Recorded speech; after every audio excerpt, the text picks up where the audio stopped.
मारवाड़ी में कहावत है, तुमने इतनी सारी दिवालियां नहीं देखी अभी तक, तो जितनी दिवाली देखोगे ना तो तुमको समझ में आएगा कि किसमें दिवाला जाता है, किसमें पैसे बच जाते हैं। किसी एक इन्वेस्टर ने सारे साइकिल्स नहीं देखे ना, तब तक उसको ऐसे लगता है कि मैं बहुत स्मार्ट हूँ। तो एक बार सबको राइजिंग देखना चाहिए, फिर उनको फॉल वाला मार्केट भी देखना चाहिए। और वो समय ऐसा था कि अब लग रहा था जो चीज़ में अपन पैसे डालें, जो स्टॉक खरीदे वो तो हफ्ता 15 दिन में डबल हो रहा है। आप 19 साल की लड़के का सोचो कॉन्फिडेंस कितना हो जाएगा कि अब उसको पता है कि अरे मेरे घर वाले सारे पागल थे, किसी को पता ही नहीं, ये तो गोल्ड माइन है और मैं सही में बहुत स्मार्ट हूँ, मैं जो ले रहा हूँ वो बढ़ रहा है ऐसा। बट फिर उसके बाद जो ड्रॉप आया, उसके बाद जो एक ऐसा समय था जब बहुत समय मार्केट साइडवर्ड्स भी रहा और फिर क्रैश भी हुआ, और तब समझ में आया करके नहीं यार, गेम को तो कुछ और है।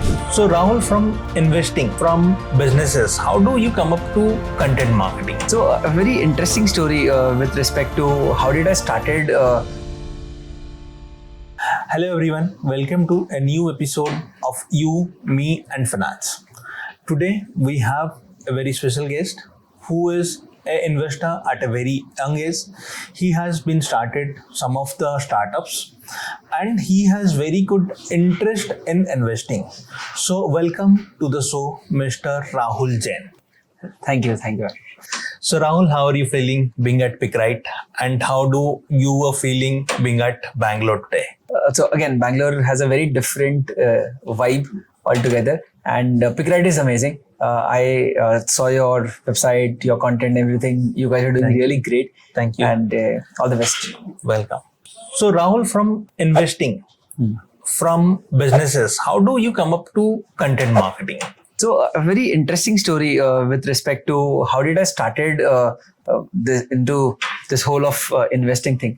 So because I come from Marwadi family, so हमारे आसपास में बहुत ही पहले से ही इन्वेस्टिंग का एक कल्चर तो माहौल रहता है, एक माहौल था, बट वो माहौल था रियल एस्टेट के लिए और गोल्ड के लिए। अच्छा। तो स्टॉक मार्केट से हमेशा सबको डर लगता था। This is when? This is 2006. I'm talking about. Okay. I was in 10th standard. तब समझ में आने लगा था because I was the eldest in the family. तो सब पेरेंट्स बात करते थे कि यार अभी अपने को यहाँ इन्वेस्ट करना है, ये करना है, एंड तब कोई स्टॉक मार्केट की बात नहीं करता था और सबको बहुत डर लगता था। बट आई वाज फॉर्चुनेट कि मुझे इतने अच्छे मार्क्स नहीं है कि मैं साइंस ले सकूं, और इतने कम भी नहीं थे कि लोग यार तो आर्ट्स क्यों ले रहा है। So somewhere commerce was something that I liked, and समझ में आता कि यार बिजनेस समझ में भी आता था और घर में भी यही देखते थे। और इवन मारवाड़ी फैमिलीज में या कम्युनिटीज में कॉमर्स के प्रति थोड़ा इंटरेस्ट ज्यादा रहता है। और आपने देखा हुआ है आपके आसपास में लोग सीए बन रहे हैं, तो फिर एक वो भी होता है कि यार यही गेटवे है, तो तुम कॉमर्स में जाओ, बन ही जाओगे। हाँ, डॉक्टर इंजीनियर नहीं बनना है, हमें सीए बनना है। तो वो एक कल्चर था, बट उस वजह से कॉमर्स लिया। बट उसका फैमिली में हमेशा से डर था कि यार स्टॉक मार्केट तो सट्टा है, जुआ है, इसमें पैसे नहीं लगाने चाहिए। बट इसके पीछे का साइंस किसी को नहीं पता था, एंड ऑब्वियसली क्योंकि इतना कंटेंट भी नहीं था, कोई बताने वाला नहीं था, एंड हम सब क्या बोलते हैं, इससे बहुत दूर थे। But while I was in college, कुछ बहुत इंटरेस्टिंग चीज थी हमारे यहाँ पे।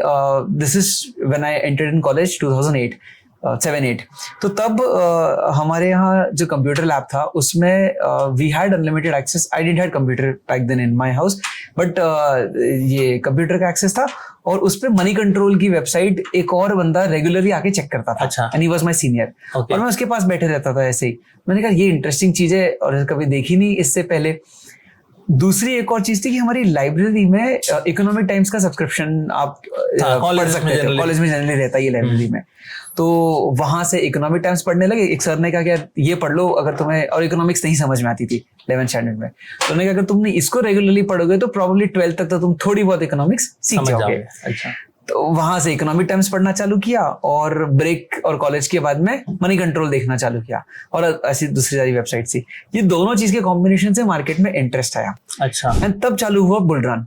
और ये जो वो 2007-8 वाला बुल रन था, उसमें उस समय मैंने कहा अब सही समय अपना डीमैट अकाउंट खोल देना चाहिए। अच्छा। और वो क्यों खोलना चाहिए? बिकॉज कॉलेज वालों ने सभी स्टूडेंट्स का पैन कार्ड करा के दिया था, ओपन मतलब पैन कार्ड बन गया था सबका। तो पैन कार्ड बनने, और ये वो समय तब it was not like zero था कि यार आप डॉक्यूमेंट अपलोड करो बन जाएगा। नहीं, वैसे नहीं होता। फॉर्म होता था, हफ्ता भर लगता था, डीमैट अकाउंट खुलता था, और कैंसिल चेक, बहुत सारी चीजें थी। आई एम श्योर इस जनरेशन के बहुत लोगों ने वो देखा ही नहीं है कि how does that operates. But ठीक है, तो फिर वहां से डीमैट अकाउंट खुला, और वो समय ऐसा था कि अब लग रहा था जो चीज में अपन पैसे डाले, जो स्टॉक खरीदे वो तो हफ्ता 15 दिन में डबल हो रहा है। ये वो डीएलएफ का समय था जब मतलब कुछ स्टॉक्स तो ऐसे थे कि दे वर ऑफ द रूफ। तो वो देख के ऐसा लगता था कि यार अपन तो बहुत ही स्मार्ट है, सब कुछ हमें पता है, सब कुछ पता मैं है, जिसमें हाथ डाल रहा हूँ एकदम सोना बन रहा है। और अब 19 साल की लड़के का सोचो कॉन्फिडेंस कितना हो जाएगा कि अब उसको पता है कि अरे मेरे घर वाले सारे पागल थे, किसी को पता ही नहीं, ये तो गोल्ड माइन है और मैं सही में बहुत स्मार्ट हूँ, मैं जो ले रहा हूँ वो बढ़ रहा है ऐसा।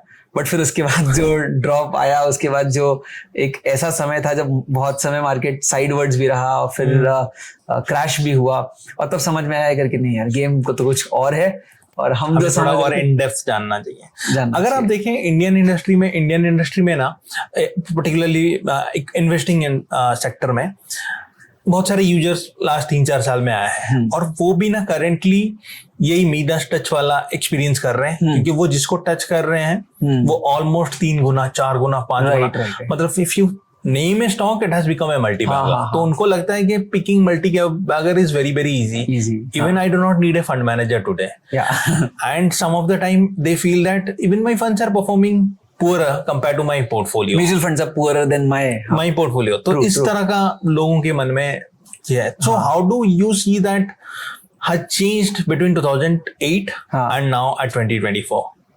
ये हमेशा ही ऐसा होता है। एंड ये सारे जब तक किसी एक इन्वेस्टर ने सारे साइकिल्स नहीं देखे ना, तब तक उसको ऐसे लगता है कि मैं बहुत स्मार्ट हूँ। तो एक बार सबको राइजिंग देखना चाहिए, फिर उनको फॉल वाला मार्केट भी देखना चाहिए। तो मुझे ऐसा लगता है कि अभी जितने भी नए इन्वेस्टर्स हैं, इन्होंने एक मारवाड़ी में कहावत है, तुमने इतनी सारी दिवालियां नहीं देखी अभी तक, तो जितनी दिवाली देखोगे ना तो तुमको समझ में आएगा कि किसमें दिवाला जाता है, किसमें पैसे बच जाते हैं। तो मुझे ऐसा लगता है कि अब जो लोग रेलवे, शिपिंग कंपनीज, पीएसयू खरीद रहे हैं, उनको लग रहा है कि हम बहुत अच्छा कर रहे हैं ऐसा। थोड़ा समय दो, आप मार्केट में 10 साल बिताओ, think of it like a test match and not a T20। ये सबको ऐसा लगता है कि यार हम तो आए और फटाफट खेल के पैसे बना के निकल जाएंगे। But I always say this to my friends and everyone कि if you are 25-year-old now, सोचो कि मैं 40 साल इस मार्केट को कैसे खेलूं। और when I say 40 years, it's like how do I see India going from 3 trillion to 30 trillion। तो जब मैं इतनी बड़ी जब इकोनॉमी ग्रो करेगी, इतने में बहुत सारी कंपनीज आएंगी, लिस्ट होंगी, जब मैं वो सारी चीजें देखूंगा ना पूरा, तो मुझे ऐसे नहीं कि मुझे खेल के फिर निकल जाना है फटाक से या मैं शॉर्ट टर्म पैसे बना लूं। How do you sustain when you see all these markets? And लोग देखेंगे तब सीखेंगे। ओके, सो अगर हम देखें 2008 में, जैसे आपने बोला, you started with some random stock जिसने की अच्छा रिटर्न दिया। देन 2009 में आपको पता चला कि नहीं, मैं कुछ मेस में हूँ। सो फिर उसके बाद आपने आपका करेक्टिव एक्शन कैसे लिया? हाउ डू यू डिसाइडेड कि चलो ये मैं एनालाइज करता हूँ, ये होना चाहिए मेरा way to look forward for selecting a stock और adding it to my portfolio? तब ये वो स्टोरी का कंटिन्यूएशन ये कि वो समझ में आ गया करके इस चीज के लिए ये ऐसा नहीं है कि आप जैसे लोग खेलते ना, मैं कहीं भी मैं लगा दूं और ये हो जाए। इसके लिए पढ़ाई करनी पड़ेगी, एंड व्हेन ऐसे पढ़ाई करनी पड़ेगी, it would be with proper understanding of how markets work, cycles कैसे चलते हैं, इसमें साइक्लिकल स्टॉक्स कौन से होते हैं, कौन से सस्टेनेबली ग्रो कर रहे हैं। हमको पीई भी नहीं पता था, तो फिर यार ये सब सीखना पड़ेगा, और सीखे बिना काम होगा नहीं। Because that's what I said कि अगर लंबा खेलना है तो फिर ये करो। एंड आई वाज फॉर्चुनेट कि वहां पे लाइब्रेरी में again I found this book called as one upon Wall Street. Okay, तो this is book by Peter Lynch. Again if you are an very early stage investor, specially अभी जितने नए investors आ रहे हैं, आप वो बुक को पढ़ो। It is such an amazing read, very simple language, and it will tell you कि हर different type के markets में कैसे करना है, और how to get that right stock picking.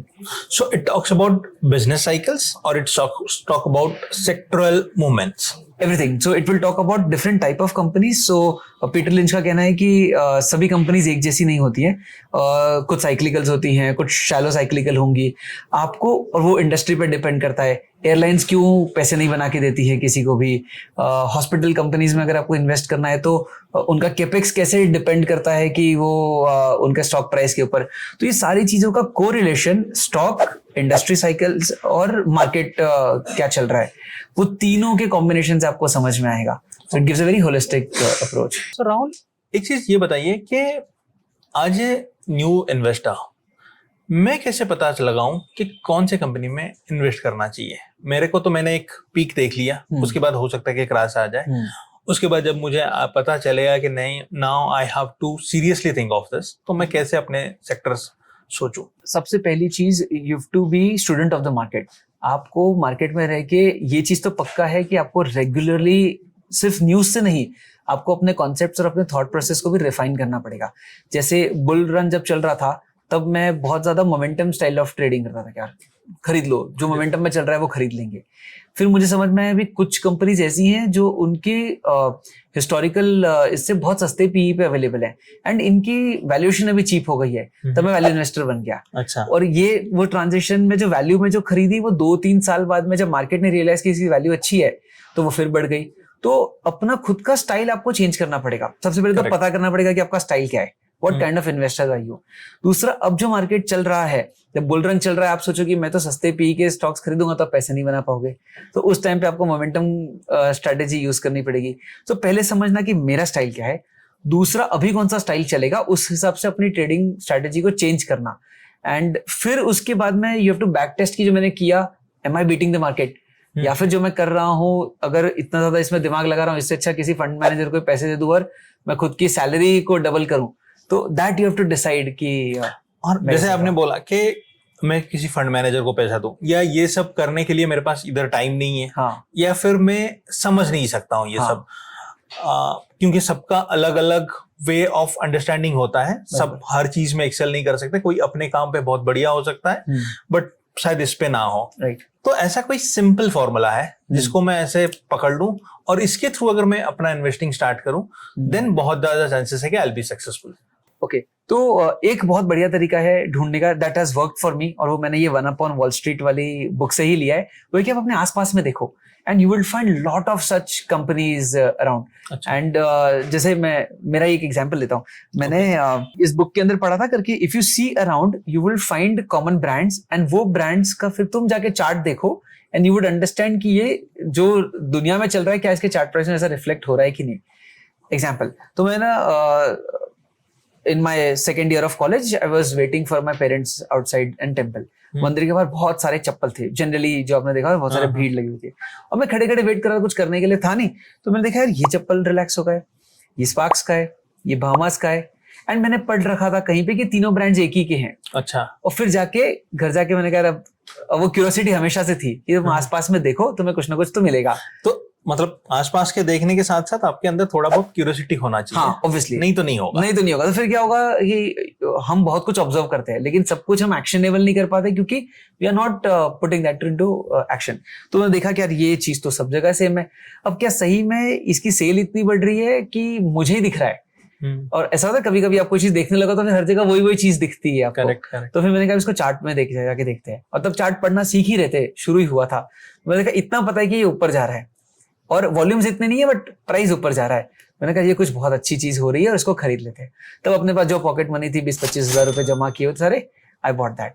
Okay, I was fortunate when I was testing this strategy. In 3 years, Relaxo became 4 times. तो वो मेरे लाइफ का पहला मल्टी बैगर था 4x वाला, जो मैंने खुद से देखा कि यार मैंने अपने दम पे किसी के बिना टिप के इस स्ट्रेटेजी को यूज करके देखा। अच्छा। फिर मैंने कहा अब ये अगर चल रहा है तो should be use into other things that we see around. And ये तुम्हारे कंज्यूमर ड्यूरेबल्स और बहुत सारे सेक्टर्स में you would see it happening. And I will take 3-4 examples quickly. जैसे हमारे यहाँ बहुत सारे अंडर कंस्ट्रक्शन बिल्डिंग में मैं लिफ्ट देख रहा था। हाँ। उन लिफ्ट के बाहर का जो ऊपर का स्टील का लगा हुआ कवर था वो सब JSL नाम की, जिंदल स्टेनलेस स्टील नाम की कंपनी से है। आप उसका चार्ट देखो, you will understand the growth. Okay. और ये आपको हर जगह देखने मिलेगा। ऐसे ही आई वाज वेरी लकी कि मैं जिस एरिया में रहता हूँ मुंबई में, वहां मुंबई का पहला डीमार्ट ओपन हुआ। तो जब डीमार्ट 2004-05 में मैं बहुत कॉमन था हमारे लिए जाना, मतलब स्कूल डेज से और कॉलेज से। तो मैंने बचपन से वो डीमार्ट की पूरी ग्रोथ को देखी। तो जब IPO आया तो I was very very fortunate. मैंने कहा इसमें सब पैसे लगाने हैं। अच्छा। बिकॉज वो इतना बड़ा शिफ्ट था कि हम खुद किराने के स्टोर से खरीदते खरीदते अब सिर्फ डीमार्ट से ही खरीदते हैं। अच्छा। हमारा डिफॉल्ट परचेज लोकेशन हो गया था। तो इस वजह से मैंने कहा जब डीमार्ट का IPO आएगा, and not many people know this but जिन्होंने इन्वेस्ट किया उनको पता होगा वो लिस्टिंग के दिन डबल हो गया था। सब लोग बेच रहे थे। सही है। हाँ, अपन ने सोचा उस दिन भी खरीदेंगे, क्योंकि I know what it is growing. Powai में खुला, चांदीवली में खुला, और उसके आसपास के लोकेशंस में DMart was growing very very fast. अच्छा। मैंने कहा ये अगर यहाँ चल गया ना तो इंडिया में सब जगह चल जाएगा। तो वो फर्स्ट हैंड देखने की वजह से ही आया है। अच्छा। देखिए जैसे डीमार्ट जो प्रोडक्ट बेचता है, हाँ। जैसे आपने बोला कि किराना के शॉप के लिए मुश्किल हो गया था, वो भी सेम प्रोडक्ट बेचता था। हाँ। So all of a sudden ऐसा क्या शिफ्ट हुआ कि वो लोग स्ट्रेस में आ गए, और क्या वो अभी भी स्ट्रेस में है? हाँ। तो बिकॉज ऑफ डीमार्ट और because of any changes? Lot of changes. So if you see India का जो रिटेल स्पेस है वो बहुत फास्ट इवॉल्व हुआ है लास्ट 10 साल में। एंड अगर आप हिस्टोरिकली देखो तो पहले हम सब मैं जो मेट्रो और मुंबई की बात कर रहा हूँ, because I am from there, तो किराने की दुकान से खरीदते थे हमारे आसपास में। फिर वो किराने की दुकान से बल्क परचेस करते थे, वो क्रेडिट पे देता था और डिस्काउंट भी मिल जाता था कुछ ना कुछ। जब डीमार्ट आने के बाद में इतना बड़ा शिफ्ट था, और वो हमारी पूरी फैमिली के लिए था, and I could see it coming कि यार यहाँ सब कुछ शेल्फ पे बहुत अच्छे से लगा हुआ रहता है। 2 चीजों का प्राइस आप कंपेयर करके ले सकते हो। इसके बाद जितनी चाहिए उतनी क्वांटिटी खरीदो, क्वालिटी भी बहुत अच्छी आती है। तो अब जब डीमार्ट से अब हमको नए नए ब्रांड्स का एक्सेस मिल गया, वो ब्रांड्स चीपर मिलने लगे एमआरपी से, क्योंकि वो किराने वाला तो एमआरपी से कम में देता नहीं था, और डीमार्ट बल्क में खरीदता था तो उसको सस्ता पड़ता था। अब वो सस्ता हमको भी सस्ता पड़ता था। अच्छा। तो एक ही साथ जाओ, जब आपके पास में खत्म हो गया या आपके पास में सैलरी आ गई है, सारी चीज लाके खरीद लो। इस शिफ्ट के बाद में अब हमें तीसरा शिफ्ट देख रहा हूं मैं। अच्छा। जो डीमार्ट से now it is going towards Zepto. अच्छा, मतलब क्विक कॉमर्स। अब अच्छा। वो जेप्टो ब्लिंकिट इतना एडिक्टिव हो गया है कि पहले हम लिस्ट बना के जाते थे कि हम ये चीजें खरीदेंगे। अब हम उससे शिफ्ट होके जा रहे हैं कि अब जो चाहिए जब चाहिए तब मिलना चाहिए। ये जरूरी है, ये हो गया है। मतलब और you can blame it on social media. अच्छा। इंस्टाग्राम और इन सब में इतना क्विक डोपामिन दिया है ना हमें कि जैसे ब्लिंकिट एड में भी यही, आई थिंक जेप्टो एड में यही कहता है करके, वांटेड, फिर बोलता है नाउ, तो अभी चाहिए तो अभी आएगा ऐसा। अच्छा। तो वो सेम सोशल मीडिया की तरह, आपको बोर हो रहा है, आप फोन निकालो, आपको अभी एंटरटेनमेंट मिलेगा। तो ये जो अभी अभी तुरंत चाहिए वाला जो फिनोमेना है ना, इस वजह से क्विक कॉमर्स कंपनी। क्या ये क्विक कॉमर्स वाला चीज है इम्पैक्ट इन्वेस्टर को भी कर रहा है? उनको भी लग रहा है कि नहीं मेरे को भी रिटर्न ना अभी चाहिए, तुरंत चाहिए? यस, 100% सबको ऐसा ही है। तो उसके लिए वो क्या कर रहे हैं, इन्वेस्टिंग से सीधा ट्रेडिंग में शिफ्ट कर जाते हैं लोग इंट्राडे करने लग जाते हैं, और फिर उनको समझ में आता है कि यार ये हमारे काम का नहीं है। तो at the end of the day जिसको जो चलने वाला, जिसकी स्ट्रैटेजी सही है, जिसका माइंडसेट सही, वही पैसा कमाएगा। बट ये जो हम कॉन्वर्सेशन कर रहे थे कि how is this change happening, तो ये जो जेप्टो और ब्लिंकिट वाला जो ये चीज है, और आपने कहा करके ये मार्केट्स में भी इसका इम्पैक्ट पड़ रहा है। हाँ, तो सिमिलर चीज अब अगेन मुंबई में जहां मैं रहता हूँ वहीं पे जेप्टो का ऑफिस है। अच्छा। तो जेप्टो पहले बहुत ही लिमिटेड पिन कोड्स में स्टार्ट हुआ। I was one of the early ones, क्योंकि मैं तो स्टार्टअप इकोसिस्टम से भी हूँ, और पता चल गया था, और हमारे यहाँ जेप्टो के बहुत ऐड आने लग गए थे, बाइक पे बहुत सारे लड़के यहाँ घूम रहे थे। तो मैंने कहा ये बहुत इंटरेस्टिंग चीज, इसको ट्राई करते हैं, अगेन आउट ऑफ क्यूरियोसिटी। तो मैंने कहा जेप्टो तो बहुत बढ़िया चीज है, ये तुरंत ला के देता है, तब कुछ 1 रुपए में पास मिलता था और फ्री डिलीवरी थी और वो सब था। तो मैंने कहा ये बहुत बढ़िया चीज है। एंड उस वजह से क्या हो गया, हमारा डीमार्ट जो हम प्रॉब्ली महीने में 3 बार जाते थे, अब वो 1 बार हो गया है। अच्छा। तो जो बहुत ही बड़ी चीजें हैं, कोई चीजें हैं मतलब जो मंथली राशन उधर से, मंथली राशन और से, क्विक राशन इधर से। अब किचन में ये बाकी रह गया, अरे अभी क्या अभी चाहिए। और उसमें क्या था, कुछ चीजों में डिमांड का मोड बहुत अच्छा था।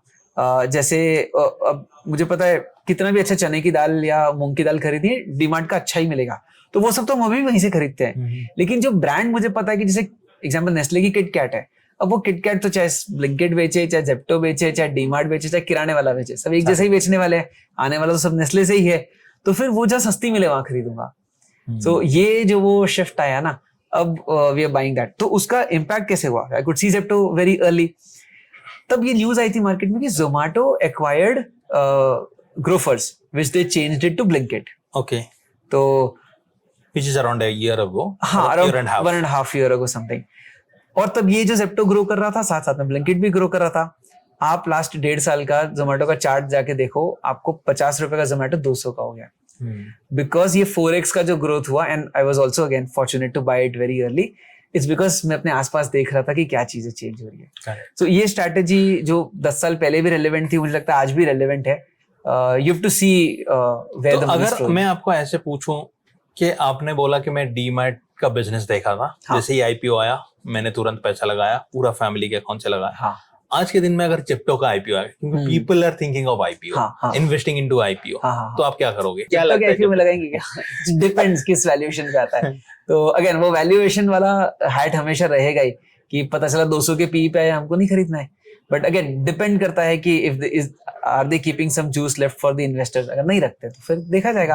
But market will always give you opportunity. जैसे जोमेटो में डिस्काउंट आया, फिर लोगों ने खरीदा, हाँ तो ये है। But you have to keep the track, and how do you keep a track if you see things around. So apart from let's say quick commerce, ऐसा और कौन सा ट्रांसफॉर्मेशन आपने देखा है इन रीसेंट टाइम्स जहां पे कि आपको लगता है कि नहीं ये एक चीज है जो कि बहुत बढ़िया है एंड ये भी मेरे पोर्टफोलियो में मैंने ऐड किया? क्योंकि लोगों को क्या होता है ना, वो ना कभी कभी एक दिशा में देखने लगते हैं कि टेक चल रहा है तो पूरा टेक, हाँ। एफएमसीजी चल रहा है तो पूरा एफएमसीजी, पीएसयू चल रहा है तो पूरा पीएसयू। तो ऐसा मैं क्या करूंगी, नहीं मैं सारे जगहों पे देखूं। और आप मेरे को एक दो और एग्जांपल दिला दो जहां पे कि ये एक काइंड ऑफ सेक्टर था या स्टॉक था या कंपनी था व्हिच हैज ट्रांसफॉर्म्ड एंड उस पे मैंने तो अगेन नॉट अ बाय और a sell stock recommendation, we are just discussing as a case study कि where did we see this. हम लोग कोई भी ऑथराइज नहीं है to give any recommendations, right? So do your own research. So हमने कहां से तो मैंने एक चीज देखा अगेन, मेरे घर के बहुत पास में ज़ूडियो ओपन हुआ। तो मेरे कजन सारे they are very very younger to me, and उन्होंने बोलते करके हमने ये 400 रुपए में शर्ट खरीदी, 600 रुपए में शर्ट खरीदी, एंड ये तो बहुत अच्छी चल रही है, बहुत अच्छा लग रहा है, ये इस दुकान से हमने खरीदी। ठीक है, उसका नाम है ज़ूडियो। तो अब अपने वो क्यूरियोसिटी वाला तो हमेशा से था ही कि चलो देख के तो आए कि क्या है। तो एक दिन ऐसे ही randomly just entered into the store, और अब वो क्योंकि इतने सस्ते प्राइस पॉइंट पे था, मैंने कहा एक दो तो ले लेते हैं, अपन भी चेक कर लेंगे यूज करके। वो जो टी शर्ट पहनी, एक दो महीने बाद मैंने कहा ये तो बहुत अच्छी चल रही है, और इस प्राइस पॉइंट पे तो इंडिया में लोग पागल हो जाएंगे। करेक्ट। एक दिन मैं वीकेंड में वहां से निकल रहा था तो पूरा पैक था स्टोर, बिना किसी ऑफर के, कोई बोर्ड नहीं, कुछ नहीं, and it was full. And I don't think they also now also do not give any offer. उनका प्राइस पॉइंट, उनका ऑफर है, डिस्काउंटेड प्राइस। वो ये है कि 365 डे ऑफर ही समझ लो आप। तो मैंने शर्ट खरीदी वहां से, और शर्ट खरीदने के बाद मैं उसके ऊपर बिल के ऊपर पढ़ा कि ट्रेंट हाइपर मार्केट लिमिटेड। मैंने कहा ये तो लिस्टेड कंपनी है, फिर जाके इसका चार्ट देखते हैं। फिर जब उसका चार्ट देखा, मैंने कहा ये तो टाटा ग्रुप की कंपनी है, और it also owns Star Bazaar and 10 other companies. And when you see the chart, it was from some 1,000-1,200 rupees. जब मैंने पहली शर्ट खरीदी, जब दोबारा खरीदी तब वो 1,600 पे हो गई। अच्छा। And I was sure कि यार इसमें कुछ गलत नहीं जा सकते अपन। इंडिया में लोगों को सस्ती चीजें चाहिए, डीमार्ट सक्सेसफुल हुआ, ये भी हो जाएगा। इंडिया में लोगों को क्या कहते हैं, वैल्यू फॉर मनी प्रोडक्ट्स बहुत पसंद आते हैं, एंड अगर तुम उसको एक अच्छी प्रीमियम जगह पे बेचो जहाँ पे एसी है, लाइट्स है, व्यवस्थित जमाया हुआ है, ये तो क्लिक करना ही है पक्का। एंड वो जो चीज हुई, वो 1,600 का जो ट्रेंड था, वो आज 5,000-5,500 का हो गया है। So again, ये भी एक example that I have seen first handly. जैसे आपने अभी एग्जांपल दिया जेप्टो का, ज़ूडियो का, या फिर डीमार्ट का। तो जैसे डीमार्ट आया, उसने किराना का मार्केट शेयर खाया, जेप्टो आया, उसने थोड़ा जीमार्ट का मार्केट शेयर खाया, थोड़ा किराना स्टोर का मार्केट शेयर खाया। ज़ूडियो हो सकता है कि किसी गारमेंट वाले का मार्केट शेयर खाया होगा, या फिर कोई दूसरा चेन होगा, मैक्स उनका कुछ मार्केट शेयर खाया होगा, या लाइफस्टाइल का खाया होगा। So how do this happens, and as a investor ना मैं उससे कैसे बेनिफिट लेता रहूं? और अभी के लिए कौन है ऐसा जो किसी का मार्केट शेयर खा रहा है?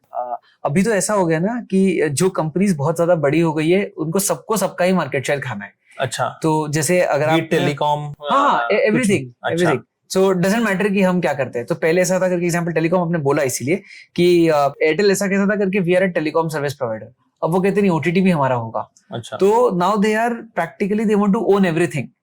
वैसे ही आप इस चीज में भी देख लो, जब जेप्टो आया था तो they were doing quick commerce, अभी भी they are doing quick commerce, but then they meanwhile they were also delivering food products from a cafe. Start किया उन्होंने? हाँ, था, ऑलरेडी था, ये मैंने खुद में मंगाया हुआ है पहले। अच्छा। जब उन्होंने देखा कि इसका ट्रैक्शन बहुत अच्छा आ रहा है, और उनके अपने खुद के डार्क स्टोर में अब कैफे ओपन कर दिया है। अच्छा। So now if you go to, I don't know whether here, but मैंने मुंबई में देखा हुआ है कि अगर आप मुंबई में जेप्टो के ऐप में जेप्टो कैफे होता है, हमने उससे कॉफी ऑर्डर की है। अच्छा। और 10 मिनट में बहुत अच्छी कोल्ड कॉफी आ गई। Okay. And it is half the price of Starbucks, and equal same, I think वो अरेबिका बीन्स और वैसे ही अच्छी वाली कॉफी थी। मतलब I was making this joke तो द अदर मतलब डे. अभी जेप्टो उनका भी मार्केट शेयर Zomato का. अच्छा जोमेटो का और I'll tell you how Starbucks का. Zomato का, हाँ, और Starbucks का भी. Starbucks तो अलग डिफरेंट एक्सपीरियंस है क्योंकि तुम कैफे में जाके ही पी रहे हो, बट Zomato का तो online definitely delivery. In fact better than this. कि so I was talking about this joke to my family other day कि मैं तुमसे मांगता हूँ कॉफी, तुम 10 मिनट तक लाते नहीं हो, उतने में तो 8 मिनट में झपटे वाला ले आता है. तो दिस शिफ्ट विल हैपन. आपने कहा था कि will people buy, they will buy eventually. Now when you talk about this market share, तो जोमेटो का मेरे को लगता है कि बहुत ज्यादा लॉस और ज्यादा नुकसान होगा because of this Zepto kind of thing. Because Zomato is dependent on restaurants to make this delivery. So उनके पास क्वालिटी कंट्रोल नहीं है. बट उनके पास भी खुद का क्या बोलते हैं क्लाउड किचन है ना. हाँ है, बट वो क्लाउड किचन इनके पास जितने अपने डार्क स्टोर है उतने नहीं है. अच्छा. फॉर एग्जाम्पल प्रॉब्लम मुंबई में या बैंगलोर में या कहीं उनके 10 क्लाउड किचन होंगे, पर वो आधा घंटा लगाएंगे डिलीवरी करने में, उतने में तो पास का रेस्टोरेंट वाला कर देगा. बट डार्क स्टोर तो बने ही 2-2 किलोमीटर की रेडियस में है ना. अच्छा. तो मुझे तो कॉफी चाहिए, तुरंत भी चाहिए, गर्म भी चाहिए और वैसी लेवल की चाहिए, तो वो तो डार्क स्टोर से ही हो पाएगा. तो इसलिए now they are eating the Zomato's market share. तो ये सब नहीं करेंगे. हर कोई हर किसी के बिजनेस में घुस रहा है, and then eventually the bigger giants will keep on becoming bigger. तो जैसे हमने ई कॉमर्स में पहले एक कंसोलिडेशन देखा, आज के दिन में अगर हम पूछें Amazon, फ्लिपकार्ट, उसके आगे कोई है नहीं. ऐसे ही शायद इसमें भी हो जाएगा. इसमें ऑलरेडी कंसोलिडेशन हो चुका है. अगर आप फूड डिलीवरी देखें कितने थे, फूड पांडा, उबर ईट्स वगैरह वगैरह, कैन्यूल्स, एंड अभी 2 ही मेजर रह गए हैं. तो हर चीज में ये कंसोलिडेशन होता रहेगा. So thank you Rahul for all the input and information. ये बहुत ही बढ़िया इंफॉर्मेटिव सेशन रहा, और मैं चाहता हूं कि आप भी जब भी इन्वेस्टमेंट करो, खाली आपका करंट पोर्टफोलियो परफॉर्मेंस के ऊपर ना करो, थोड़ा इन डेप्थ रिसर्च करो, और उसके बाद आपका एक informed investment decision low. Then only you will be able to grow your portfolio. And always do not focus on chasing return, rather focus on selecting right kind of stock which suits your requirement. Thank you for watching, and please subscribe to our channel, and we'll be back with one more session with some other guest soon. Thank you. Thank you. Thanks for having me.